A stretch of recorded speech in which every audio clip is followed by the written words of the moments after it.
me forever on fire. ಗುತ್ತಿಗೆಯಲ್ಲಿ ಮುಸ್ಲಿಮರ ಮೀಸಲಾತಿಗೆ ಯಡಿಯೂರಪ್ಪ ಕೂಡ ವಿರೋಧವನ್ನು ವ್ಯಕ್ತಪಡಿಸಿದ್ದಾರೆ. ಗುತ್ತಿಗೆಯಲ್ಲಿ ಮುಸ್ಲಿಮರಿಗೆ ಮೀಸಲಾತಿ ಸರಿಯಲ್ಲ ಅಂತ ಹೇಳಿದ್ದಾರೆ. ಈ ಬಗ್ಗೆ ಈಗಾಗಲೇ ಸುಪ್ರೀಂ ಕೋರ್ಟ್ ಹೇಳಿದೆ. ರಾಜ್ಯದ ಜನರಿಗೂ ಕೂಡ ಈ ವಿಚಾರದಲ್ಲಿ ಖುಷಿ ಇಲ್ಲ. ಬೆಳಗಾವಿಯಲ್ಲಿ ಮಾಜಿ ಸಿಎಂ BS ಯಡಿಯೂರಪ್ಪ ಕೂಡ ಈ ಹೇಳಿಕೆಯನ್ನು ಕೊಟ್ಟಿದ್ದಾರೆ. ಬಿಜೆಪಿಯಲ್ಲಿ ವಾತಾವರಣ ತುಂಬ ಚೆನ್ನಾಗಿದೆ ಅಂತ ಹೇಳಿದ್ದಾರೆ. ಬಿಜೆಪಿಗರಿಗೆ ಏನೂ ಸಲಹೆ ಕೊಡುವ ಪ್ರಶ್ನೆ ಇಲ್ಲ, ಎಲ್ಲರೂ ಸೇರಿ ಒಟ್ಟಾಗಿ ಕೆಲಸ ಮಾಡೋಣ ಅಷ್ಟೇ ಅಂತ ಹೇಳಿದ್ದಾರೆ. ಗ್ಯಾರಂಟಿ ಎಲ್ಲ ಅರ್ಥ ಇಲ್ಲದಂಥವು ಅಂತ ಹೇಳಿದ್ದಾರೆ. ಜನರನ್ನು ತೃಪ್ತಿಪಡಿಸಲು ಘೋಷಣೆಗಳನ್ನು ಮಾಡಿದ್ದಾರೆ. ಒಂದು ರೀತಿ ತುಘಲಕ್ ದರ್ಬಾರ್ ನಡೀತಾ ಇದೆ ಅಂತ ಹೇಳಿ ಆರೋಪವನ್ನು ಮಾಡಿದ್ದಾರೆ.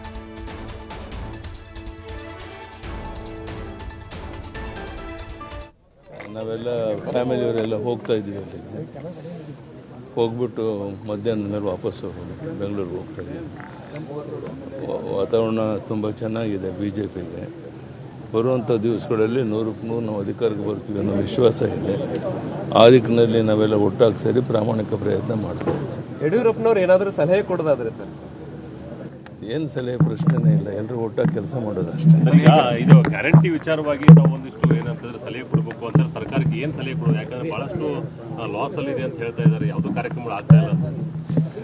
ಈ ಗ್ಯಾರಂಟಿ ಇದೆಲ್ಲ ಅರ್ಥ ಇಲ್ಲದೆ ಅಂತಂದು ಜನನ ತೃಪ್ತಿಪಡಿಸೋಕ್ಕೋಸ್ಕರ ಎಲ್ಲ ಒಂದು ಘೋಷಣೆಗಳು ಮಾಡಿದ್ದಾರೆ. ಅದು ಯಾವುದೂ ಕಾರ್ಯರೂಪಕ್ಕೆ ಬರ್ತಾ ಇಲ್ಲ. ಒಂದು ರೀತಿ ತೊಗಲಕ್ಕೆ ದರ್ಬಾರ್ ನಡೆದಿದೆ. ಮಾಡಿ ಎಷ್ಟು ಉತ್ತರ ಕರ್ನಾಟಕಕ್ಕೆ ಏನು ಪ್ರಾಮುಖ್ಯತೆ ಕೊಟ್ಟು ಬಜೆಟ್ನಲ್ಲಿ ಕೊಡ್ತಾ ಇದ್ರು, ಅಷ್ಟು ಬಜೆಟ್ನಲ್ಲಿ ಈಗ ಕೊಟ್ಟಿಲ್ಲ. ಉತ್ತರ ಕರ್ನಾಟಕಕ್ಕೆ ಅನ್ಯಾಯ ಆಗ್ತಾ ಇದೆ ಅಂತ ಅದೆಲ್ಲರಿಗೂ ಗೊತ್ತಿರುವಂತ ಸಂಗತಿ ತಾನೆ. ಧನ್ಯವಾದ. ಯಾವುದೇ reaction Sir, one English bite, sir. English bite regarding 4% reservation to minorities, Muslims. That is not correct, and Supreme Court also they against this decision. That is not correct. So people are not happy, and I think Supreme Court may take some decision.